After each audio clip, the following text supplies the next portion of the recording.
چگونه بفهمید دختری از شما خوشش اومده؟ 10 نشانه قطعی که او به شما علاقه‌مند است. اگر از خودتون میپرسید که آیا دختری که الان میبینم جذب من شده یا خیر، اما نمیتونید رفتارش رو رمزگشایی کنید، اصلا نگران نباشید، چون دخترها در پنهان کردن احساسات واقعی خودشون بسیار استاد هستند.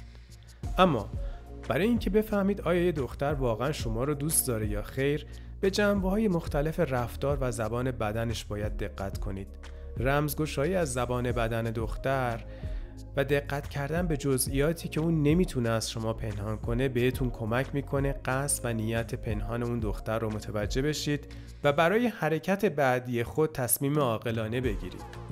این خیلی مهمه که بدونی اون واقعا از تو خوشش اومده و بهت علاقه‌منده یا میخواد تو رو در حد یک دوست اجتماعی و معمولی ببینه و به زبان دیگه کلاً سرکاری.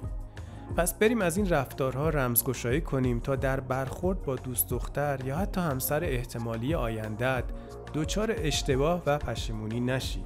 شماره 1. به تماس چشمی او دقت کنید. به گفته روانشناسان شما میتونید از نحوه نگاه یک زن به خودتون چیزای زیادی یاد بگیرید. میگن چشم‌ها پنجره‌ای به روح هستن. بنابراین به عنوان یک قانون کلی، اگر یک دختر مستقیما به چشماتون نگاه کرد و اون نگاه رو کمی طولانی تر از حد معمول نگه داشت، یا اگر اونو چندین بار در حال نگاه‌های مکرر به خودتون دیدید، میتونید اونو به عنوان یک نشونه در نظر بگیرید که اون شما رو بیشتر از یک دوست معمولی میخواد. شماره 2. زبان بدن. یک نشونه واقعا خوب که یک زن یا دختر جذب شما شده یا خیر رو میشه از طریق زبان بدنش پیدا کرد. زبان بدن چیه؟ ببینید بچه‌ها، زبان بدن مجموعی از حرکت‌ها و رفتارهای اغلب ناخواسته است که آدما در حین ارتباطشون با شخص دیگه با بدنشون انجام میدن بدون اینکه بفهمن حرکات و رفتارشون داره یه سری اطلاعات رو ازشون لو میده. مثلا گاز گرفتن لب میتونه نشونه اضطراب باشه، یا مشت کردن دست میتونه نشونه عصبانیت باشه، یا اخم کردن میتونه نشونه ناراحتی باشه. اما رفتارهای زیاد دیگه‌ای هم وجود دارن که شما از این رفتارها و حالات خبر ندارید که مجموعه این حالات زبان بدن میشن. و خوبی دونستن زبان بدن اینه که اگر اونا رو واقعا بشناسید، خیلی راحت میتونید احساسات پنهان انسانها و خانمها رو که سعی در قایم کردن اون دارن بشناسید و بهشون پی ببرید. اگر دیدی دختری که داره باهات مکالمه میکنه فاصله شخصی بین خودتون رو مدام کاهش میده، یعنی دقیق تر بخوام بگم فاصله استاندارد رو اگه 45 سانتی متر تصور کنیم، اون سعی میکنه این فاصله رو خیلی ظریف و طوری که تابلو نشه بشکنه و فاصله بدن خودش رو باهاتون به کمتر از این فاصله برسونه. این یک نشونه است که اون از شما خوشش اومده و بهتون اعتماد داره. چند نشونه مهم دیگه هم تو زبان بدن دخترها وجود داره. یکیش اینه که سعی میکنه مستقیم در برابر شما قرار بگیره و بدنش رو در راستای بدن شما قرار بده. و دومیش اینه که در زمان نشستن سعی نمیکنه پاهاش رو صلیبوار روی هم بندازه، بلکه پاهاش رو راحت و در کنار هم قرار میده. در زمان صحبت کف دستاشو گاهی به سمت بالا میاره و گاهی با بازیگوشی جواهرات یا موهاشو نوازش میکنه. گاهی لبخند میزنه و دندوناشو بهتون نشون میده و همچنین بعضی وقتا با خجالت نگاهشو به سمت پایین میندازه. همه اینا هم نشونه اینه که اون از شما خوشش اومده. از طرف دیگه اگه دختری رو دیدید که دست و پاهاش رو روی هم گره زده و حالت دست به سینه ایستاده و پاهاش هم ضربه دره روی هم انداخته، میتونید فرض کنید که از شما خوشش نیومده یا اصلا به شما اعتماد نداره. شماره 3. خندیدن. محققان میگن میزان خنده یک زن در حین صحبت با یه مرد نشونه بسیار خوبی از علاقه اون زن به اون مرده. یعنی اگر دختری شما رو دوست داشته باشه، هر جا که لازم باشه باهاتون میخنده. حتی اگر به نظر میرسه که داره تلاش میکنه به حرفای شما بخنده، همینم نشونه خوبیه. چرا؟ برای که اون معتقده که شما ارزش تلاشش رو دارید. شماره 4، او شما را لمس می‌کند. راه دیگه‌ای که یک زن نشون میده که بهتون علاقه داره و جذب شما شده اینه که شما را لمس میکنه. منظورم از لمس این نیست که شما را آشکار و تابلو لمس میکنه. خیر. اگر براش جذاب باشین، اون از هر بهانه استفاده میکنه و دستش رو دراز میکنه و شونتون رو یا پاتون رو یا کمرتون رو خیلی ظریف و زیرکانه لمس میکنه. حالا چرا اینا نشانه خوبیه؟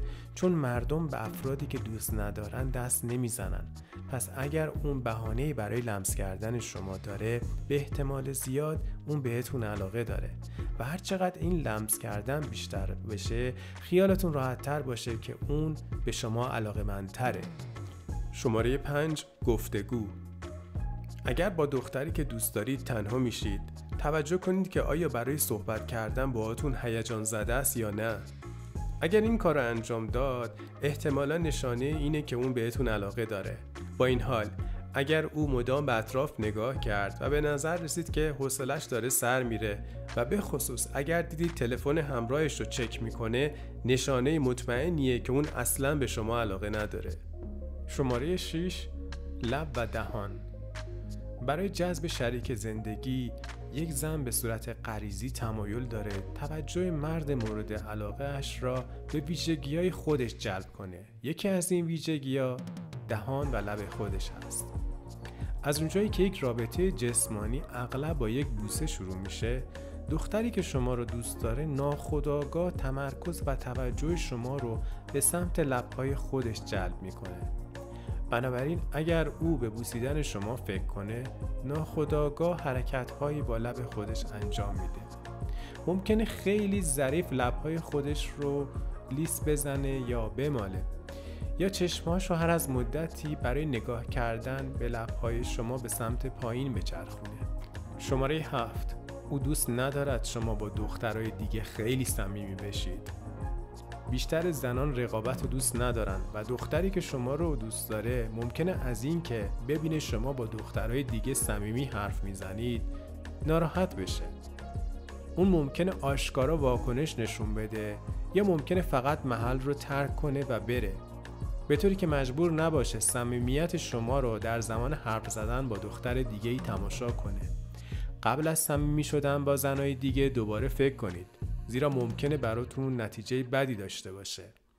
اگر اون دختر یا زن شما رو یک مرد صمیمی با خانم‌ها بدونه، ممکنه خیلی سریع علاقه اش رو نسبت به شما از دست بده. شماره 8، او به شما سرنخ‌هایی میدهد. اگر دختری شما رو دوست داشته باشه، ممکنه سیگنال هایی رو که شما به راحتی میتونید تشخیص بدید ارسال کنه. اگر او از جملاتی مانند از آنجایی که دوست پسر ندارم، یا با کسی قرار ملاقات دوستی نذاشتم، یا من 100% مجرد هستم رو بگه، میتونه به این معنی باشه که اون امیدواره شما این سرنخ‌ها رو متوجه بشید و ازش بخواین که با هم همراه باشید. شماره 9، پرسیدن سوالات شخصی. اگر او زمان قابل توجهی و صرف شناخت شما میکنه، مطمئن باشید این خیلی خوبه، چون اون شما رو دوست داره. زیرا هیچ زنی وقت خودش رو برای یافتن رنگ مورد علاقه شما تلف نمیکنه یا اینکه غذای مورد علاقه شما برای صبحانه چیه، مگر اینکه اون واقعا شما رو دوست داشته باشه. بنابراین اگر با سوالاتی از این دست بمباران میشید، میتونید فرض کنید این نشونه چراغ سبز اون دختر برای شماست. همچنین ممکنه اون اطلاعات شخصی رو که معمولاً در اختیار کسی قرار نمیده رو برای شما فاش کنه و باهاتون به اشتراک بذاره. شماره 10، ارسال پیام و تماس به شما. زنان نیاز به برقراری ارتباط کلامی و متنی دارن. این ممکنه باعث آزار افراد درونگرا بشه، اما اگر دختری به شما پیامک زیاد میده یا به طور مکرر به شما تماس میگیره، میتونید شرط ببندین که اون واقعا شما رو میخواد. همچنین مهمه که به خاطر داشته باشه که زنان و دختران شماره خودشونو به هر کسی اعلام نمیکنن که باش وقت بگذرونن. بنابراین اگر او کسی است که شماره‌شو به شما داده، میتونید اون رو نشانه‌ای در نظر بگیرید که اون احتمالاً میخواد بیشتر با شما باشه و بهتون علاقه داره. یک نکته خیلی مهم دوستان، انسان‌ها شاید بتونن کلام خودشون رو کنترل کنن و نقش بازی کنن، ولی محال بتونن زبان بدن خودشون رو پنهان کنن. اگر مایلید به استاد شناسایی زبان بدن خانم‌ها و حتی آقایون تبدیل بشید، اکیداً پیشنهاد میکنم کتاب زبان بدن رو که در بخش توضیحات لینکش رو قرار دادم تهیه کنید و مطالعه کنید. این کتاب اسراری رو از زبان بدن انسان‌ها افشا کرده که با دونستن اونا انسان کاملتر و قدرتمندتری در کلیه روابط کاری و عاطفی خودتون خواهید شد. حالا نظر شما چیه؟ آیا اون شما رو دوست داره؟ کدوم یکی از این سرنخ‌ها را تا حالا تونستید ببینید؟ در بخش نظرات حتما نظر خودتون رو برام بنویسید. دوستان اگر این ویدیو رو دوست داشتید اونو لایک کنید و توی بخش کامنت ها یه قلب قرمز برام بذارید تا انرژی لازم رو بگیرم و براتون ویدیوهای بعدی رو تولید کنم. موفق باشید.